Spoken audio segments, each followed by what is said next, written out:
और भाई लोगों कैसे एकदम बढ़िया। तो सबसे पहले तो आप सभी को कॉन्ग्रेचुलेशन कि आप जैसे तैसे करके जो है क्लास 12 तक पहुंच गए और अपने स्कूल डेज के एकदम लास्ट पड़ाव पर जो है वो पहुंच चुके हो।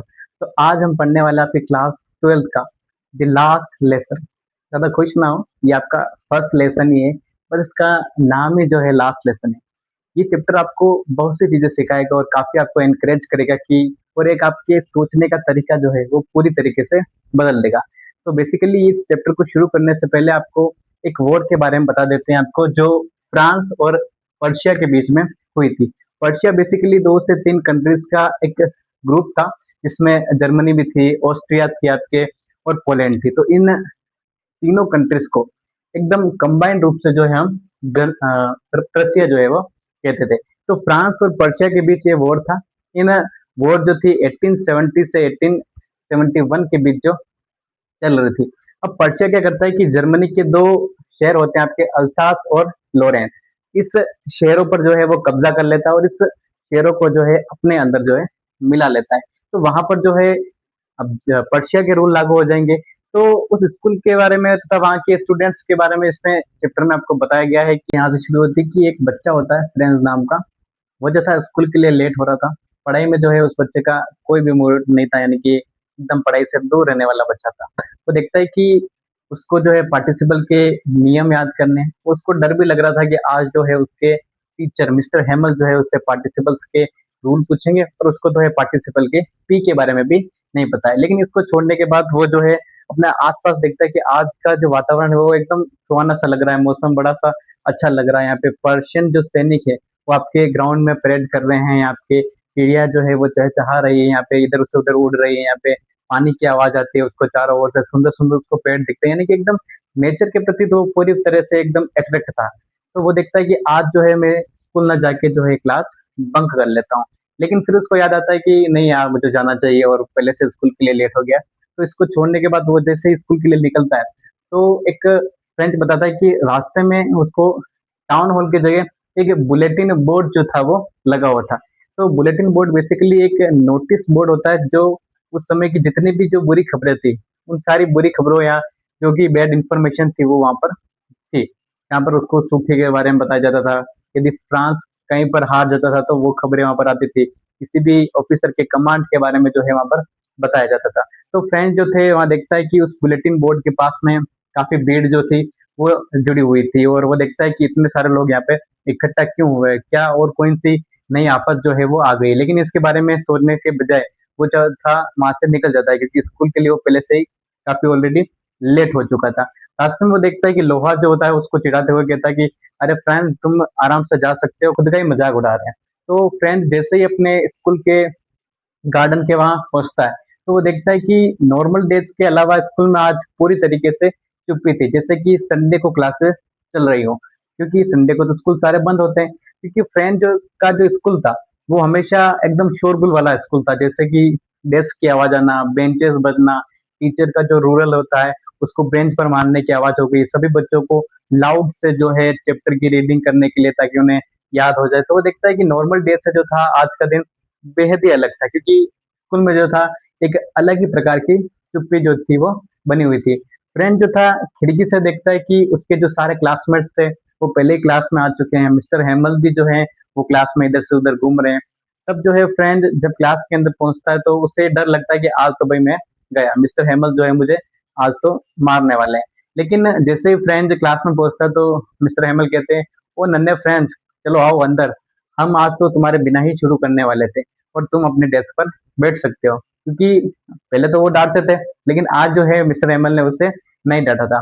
तो जैसे ही वो अपने डेस्क पर फ्रेंच भेजता है, तो वो देखता है कि आज मिस्टर हेमल ने जो है एक अलग सी कैजुअल ड्रेस पहन रखी। वो नॉर्मल स्कूल ड्रेस की ड्रेस ना थी, यानी कि ग्रीन कोट पहन रखा था उन्होंने, एकदम शर्ट पहन रखा था अलग ही प्रकार का, एक ऊपर जो थी ब्लैक कैप पहन रखी थी। तो ये उन्हें एकदम अलग बना रही थी, जो एक वो नॉर्मल यानी कि स्पेशल डेज पर जो ड्रेस हम पहनते हैं उसी प्रकार से। तो वो देखता है कि और एक बात उसे चौंकाने वाली लगती है कि उसकी जो बैक बेंचेस जो थी, यानी कि जो पीछे क्लास के बेंचेस लगती है, वो हमेशा जो है वो खाली रहती है। लेकिन वहाँ आज वो खाली नहीं थी, वहां पर जो थे कुछ विलेजर्स जो थे वो बैठे हुए थे, जिसमें कि आप देख सकते हैं कि ओल्ड हाउसर था, फॉर्मर मेयर था, पोस्ट मास्टर था, तो ऐसे सारे लोग वहां पर बैठे हुए थे। तो जो फ्रेंच होता है उसको पहले तो आश्चर्य होता है कि भाई ये सारे लोग यहाँ पर क्यों खड़े रहते हैं।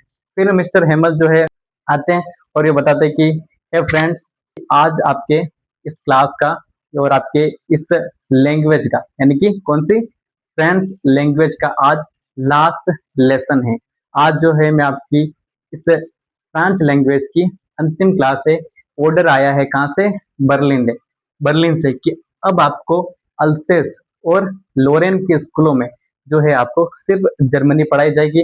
कल से जो है आपके नए टीचर आएंगे और अब आपको खाली जर्मनी पढ़नी है, और आज आपके फ्रेंच का ये द लास्ट लेसन है।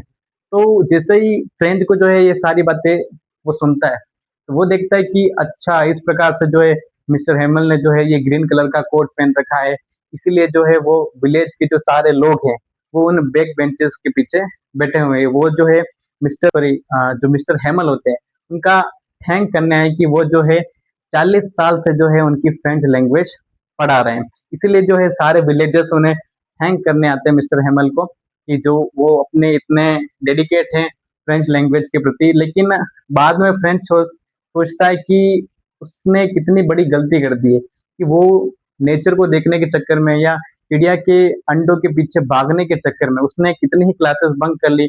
वो तो सही से फ्रेंच लैंग्वेज को लिखना भी नहीं जानता है, पढ़ना भी नहीं जानता है, उसको तो अभी कितना कुछ सीखना है।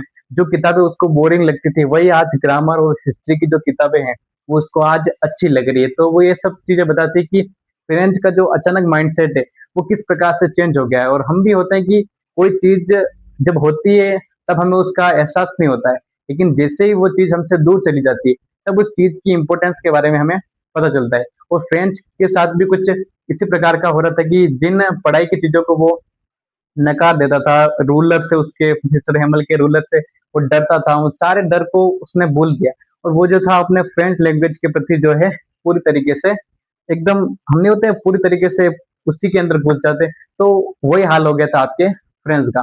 तो फिर बाद में फ्रेंड्स देखता है कि जो सारे मिस्टर हेमल वगैरह और सारे स्टूडेंट जो है एकदम एकाचित होकर जो है बोर्ड की तरफ ही देख रहे हैं, और मिस्टर हेमल भी उन्हें लास्ट लेसन जो है वो पढ़ा रहे, पार्टिसिपल्स के बारे में पढ़ा रहे, राइटिंग के बारे में पढ़ा रहे हैं। क्योंकि इसके बाद की जो क्लास थी वो आपके हिस्ट्री की। फ्रेंड देखता है कि मिस्टर हेमल जो होते हैं वो फ्रेंड को कुछ बता रहे कि ओ मेरे नन्हे फ्रेंड, आज मैं आपको कुछ चीजें बता रहा हूँ कि तुमने जो है शुरू से ही कुछ सीखने का प्रयास नहीं किया है। तुम हर समय कुछ ना कुछ चीजों को टालते रहते कि आज नहीं तो कल कर लेंगे। और तुम देख सकते हो कि आज हम किस स्थिति में आ चुके हैं।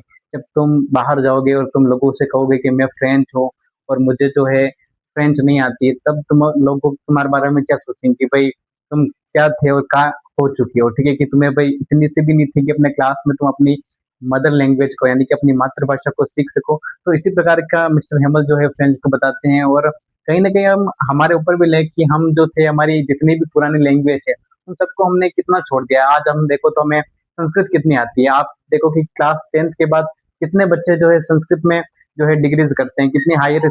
हम यदि देखें तो हमने भी अपनी जो मातृभाषा है उसको कितना छोड़ दिया है। हम कितनी जो है संस्कृत पढ़ते हैं, पूरी तरीके से हमने अपनी मातृभाषा को जो है वो छोड़ दिया है। और इसी प्रकार से मिस्टर हेमल भी जो है फ्रेंड्स को समझाते हैं। बाद में जो है मिस्टर हेमल कहते हैं कि फ्रेंड्स, इसमें तुम्हारे अकेले की गलती नहीं है, इसमें बहुत से लोगों की गलती है, तुम्हारे माता पिता की गलती है, जो तुम्हें पढ़ने की बजाय जो है खेतों में काम में भेज देते हैं, किसी फैक्ट्री में काम पर भेज देते हैं, जिससे कि उनको भी है आमदनी मिलेगी और उनका गुजारा चल जाएगा। इसमें मेरी खुद की गलती भी है, यानी कि मिस्टर हेमल की गलती भी है कि मैंने तुम्हें कितनी बार जो है क्लास बंक करके गार्डन में पानी देने भेज दिया है। मैंने कितनी बार जो है मछली पकड़ने के चक्कर में क्लास में हॉलीडेज रख दिया है। तो इसमें बहुत से लोगों की गलती है। मैं भी उतना ही दोषी हूँ जितने की तुम और तुम्हारे पेरेंट्स की गलती है इसमें। मिस्टर हेमल कहते हैं कि फ्रेंच जो है इस वर्ल्ड की सबसे ब्यूटीफुल लैंग्वेज है, सबसे क्लियर और सबसे लॉजिकल लैंग्वेज है। और फिर सभी को मिस्टर हेमल एड्रेस करते हैं कि आपको जो है अपनी मदर लैंग्वेज, यानी कि अपनी मातृभाषा को कभी छोड़ना नहीं चाहिए। कि क्योंकि कोई देश किसी दूसरे देश को गुलाम बनाता है तो दूसरा देश पूर्णतः कब गुलाम बनता है, जब उसकी मातृभाषा जो है उससे छीन ली जाए। तो सभी को मिस्टर हेमल इसी प्रकार से एनकरेज करते हैं कि आपको जो है भले ही सब कुछ चला जाए, आपको अपनी मातृभाषा नहीं छोड़नी, क्योंकि फ्रेंच जो है इस वर्ल्ड की ही सबसे ब्यूटीफुल लैंग्वेज है, सबसे क्लियर लैंग्वेज है, सबसे लॉजिकल लैंग्वेज है। इसीलिए जो है आपको इससे कनेक्ट करके रहना है। फिर फ्रेंच जो है मिस्टर हेमल के बारे में सोचता है कि आज जो भी वो पढ़ा रहे हैं, जो भी हमें समझा रहे हैं, उसको वो कितना डीप तरीके से समझ रहा है। इसको इस प्रकार से उसने अपने जीवन में भी कभी फ्रेंच को पढ़ने के प्रति है वो जो है पूरी तरह से अट्रैक्ट नहीं हुआ था। और मिस्टर हेमल भी जो थे उनको इतने डीप तरीके से कभी नहीं समझा पाए थे। और मिस्टर हेमल जो था वो उनको जितना भी उसको फ्रेंच के बारे में पता था वो आज उनको सब कुछ दे देना चाहता था। फिर तो था फ्रेंच खिड़की के बाहर देखता तो उसे कबूतर के गुटरुकों की आवाज आ रही होती है। तो वो देखता है कि आज उसकी ये थोड़ी-सी चुप्पी सी आवाज़ आ रही है, यानी कि ये थोड़ी-सी कम लाउड आवाज़ आ रही थी। तो वो देखता है कि अब क्या इन कबूतरों को भी जर्मन लैंग्वेज यूज़ करनी पड़ेगी? क्या जो ये छोटे-छोटे इंसेक्ट हैं या ये कबूतर हैं, इनको जर्मन लैंग्वेज में बोलना पड़ेगा, इनको भी जर्मन सीखनी पड़ेगी?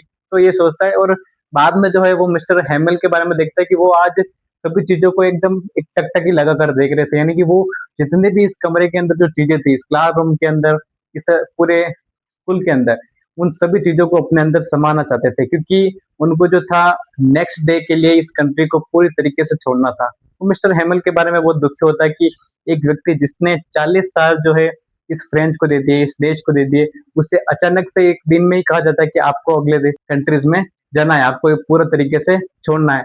वो अपने गार्डन के बारे में देखते हैं कि उसके पास का जो गार्डन मिस्टर हैमल ने लगाया था, आज वो किस प्रकार से बदल गया है, अखरोट के पेड़ कैसे हो गए हैं, वहाँ की बेल जो होती हैं वो कैसे हो चुकी है। तो सब कुछ बदल गया था, लेकिन आज भी जो था मिस्टर हेमल पूरी तरीके से उसी के प्रति डेडिकेट थे। फिर जो है क्लास में मिस्टर हेमल जो होते हैं, फिर लास्ट में मिस्टर हेमल खड़े होते हैं और बोर्ड की तरफ जाते हैं और एक सेंटेंस लिखते हैं, वी वे ला फ्रांस। इस सेंटेंस का बेसिकली मीनिंग होता है कि फ्रांस अमर रहे, फ्रांस चिरंजीवी रहे। यानी कि भले ही पर्शिया जो है पूरी तरीके से फ्रांस पर जो है अपना कंट्रोल कर ले, लेकिन फ्रांस के लोग जो हैं वो फ्रांसीसी रहेंगे। उसकी जो लैंग्वेज है वो वैसी की वैसी रहेगी। वहाँ का जो कल्चर है, वहाँ की जो संस्कृति है, वो लोगों के अंदर जो है हमेशा के लिए जीवित रहेगी। तो यही मिस्टर हेमल जो है अपना अंतिम जो है मैसेज सभी को देते हैं और ये क्लास जो है वो यहीं पर समाप्त करते हैं। इसी के लिए इस चैप्टर का नाम द लास्ट लेसन था। और मिस्टर हेमल ये भी बताते हैं कि किसी भी देश की संस्कृति जो है उसके लिए सबसे बड़ी धरोहर होती है। कोई भी दूसरा देश किसी दूसरे देश को अगर गुलाम बनाता है तो वो देखता है कि सबसे पहले उसके लोगों की संस्कृति को सबसे पहले खत्म करे, क्योंकि जब तक लोग अपनी संस्कृति से जुड़े रहेंगे तब उन तक उनको गुलाम बनाना जो है वो मुश्किल है। और इसी प्रकार से अंग्रेजों ने भी हमारे साथ चीजें की थी कि हमारी भारतीय संस्कृति को पूरी तरीके से बर्बाद कर दिया था। और आज भी हम इसका इम्पैक्ट हमारे ऊपर देख सकते हैं कि हमने जो है खुद को मॉडर्न कहने के हमने ऐसी बहुत सी जो है चीजें एडॉप्ट कर दी हैं जो हमारे कल्चर में तो बिल्कुल ही नहीं है, और हम अपने कल्चर से बहुत ही दूर होते जा रहे हैं। तो बेसिकली इस चैप्टर का मेन मोरल यही है कि आपके कल्चर, आपकी मदर लैंग्वेज, आपकी मातृभाषा जो है वो आपके लिए बेहद ही इंपॉर्टेंट है। हमें जो है इसकी रेस्पेक्ट करनी चाहिए और हमेशा जो है इसके कनेक्ट रहना चाहिए। और मॉडर्न जो है वो बनना सबकी चेष्टा रहती है, सब कहते हैं कि हम मॉडर्न होने चाहिए, लेकिन इतने मॉडर्न भी ना हो जाएं कि हम अपनी संस्कृति, अपने अपने कल्चर को जो है पूरी तरीके से छोड़ दें। तो बेसिकली यही आपके मोरल जो है इस लेसन के थ्रू जो है हमें मिलता है। और वीडियो अगर आपको अच्छा लगा हो तो आप लाइक शेयर सब्सक्राइब कर सकते हैं। बने रहें इसी प्रकार के मज़ेदार स्टोरीज को बेहद ही आसान तरीके से समझने के लिए। Thank you, keep watching for more detail. Thank you.